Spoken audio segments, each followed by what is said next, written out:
Saan po yung bahay ninyo nung ipinanganak kayo? Your Honor, hindi ko na po alam. So, saang homeschool provider naka-connect yung teacher ninyo? Your Honor, hindi ko na po maalala po yung pangalan. Okay, medyo nalalabuan ako ng konti sa ganyan. Ngayon, Mayor, napag-alaman din po namin na delayed yung inyong registration of birth. Ilang taon na po kayo nung na-register yung inyong birth? Your Honor, hindi ko pa lang po siya masyado maalala po ngayon. Okay lang, check ko po. Oo, please inform us during the hearing. At bakit po delay yung pag-register ng birth nyo? Sa pagkaalam po kasi namin, and I would request yung confirmation ninyo during the hearing, 17 years old na po kayo nung i-register yung inyong birth. So if you can confirm that during the hearing, tingin ko may halaga malaman bakit. Kung tama yung impormasyon namin, bakit at 17 pa lamang ni-register yung birth ninyo? At saan pala po kayo ipinanganak? Sa ospital ba? Sa bahay ba? Sa lying-in clinic ba? Your Honor, ang sinabi po sa akin sa bahay po. Sa bahay. Saan po yung bahay ninyo nung ipinanganak kayo? Hindi ko na po, Your Honor, hindi ko na po alam.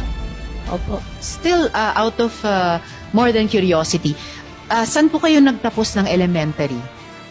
Homeschool po ako, Your Honor. Kasi salo po kami ng farm. Anong taon po kayo nagtapos sa homeschooling sa elementary?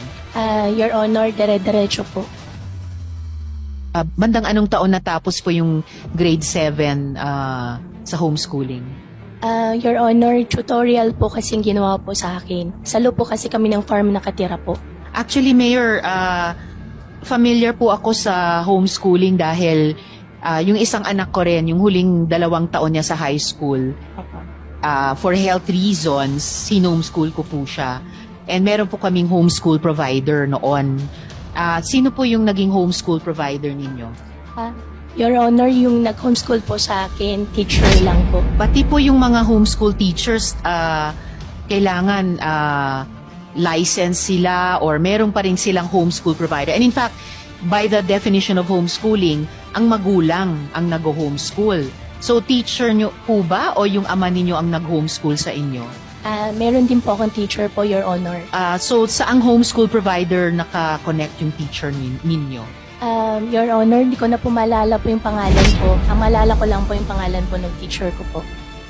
If you could submit to the committee yung pangalan ng teacher ninyo, and during the hearing, ma-recall pa rin at masabi sa amin sino yung homeschool provider ninyo. Your Honor, ang teacher ko po si Teacher Rubilin. Teacher Rubilin. Opo. Saan naman, pagkatapos ng homeschooling, kung nakuha po yung grades nyo sa homeschool provider, tulad nung ginawa namin nung aking anak, para makapag-high school naman siya, saan naman po kayo nag-high school? Your Honor, dire-diretso po, tuloy-tuloy nila po ako nakapag-high school at college po. Dire-diretso saan po, Mayor? Tutorial po yung ginawa po sa amin kasi nasalo po kami ng farm. Okay, pero nagtapos kayo ng high school? Ang binigay lang po sa amin po na pinaka-libro po is si Teacher Rubilin na po. Kung maalala ko po, wala rin po kasi siyang grades. Andun lang po siya sa amin everyday po na after po ng work, siya po yung nagtuturo po sa akin. Kinilala ba ng DepEd yung pagtapos nyo sa high school sa pag-tutor ni Teacher Rubilin? Your Honor, hindi ko po alam. Ever since po, si Teacher Rubilin lang po yung nagturo po sa akin. Pero nung nagtapos kayo sa high school, may diploma kayo? Wala po. Or ano pong dokumento na hawak ninyo bilang katibayan ninyo na like any learner na may karapatan na may, kung hindi diploma, dokumentong formal na nagsasabing na comply po ninyo na earn nyo yung competencies sa high school? Your Honor, wala po ako nalala po na mayroon pong any records po.